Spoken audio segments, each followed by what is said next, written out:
It's about power, Richard said to himself, and yet there he stood, powerless and immobile, staring at the door to the men's bathroom. His bladder was backed up so far it felt like his back teeth were floating, but he couldn't bring himself to push open the door and confront what awaited him on the other side.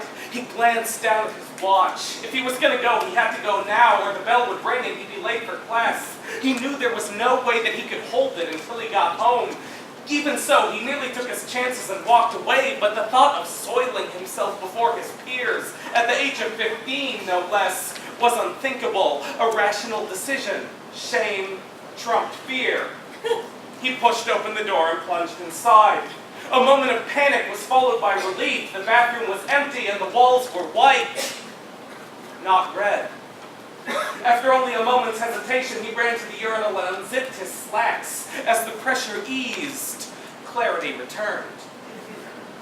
It's about power, he repeated. Power of the rational mind over the irrational. He wondered briefly if this attitude made him cold, but that was an irrational thought. After all, the alternative to reason was chaos, emotional turbulence, and he had experienced enough of the latter to be a champion of the former. He zipped up his slacks and walked over to the sink, but when he touched the faucet handle, it was sticky and he jerked his hand away. He looked down and the sink was coated in a dried brown fluid. But that's impossible, he thought. It should only be sticky when it's fresh. He knew what he would see if he turned around, knew how badly he didn't want to see it, but he was too much the scientist. Raised his eyes, looked into the mirror. The wall behind him was spattered with a patchwork of reds and browns, some dried and still, some moving and pooling hypnotically. From behind him, below the point of view the mirror gave him, he heard a throaty gurgle.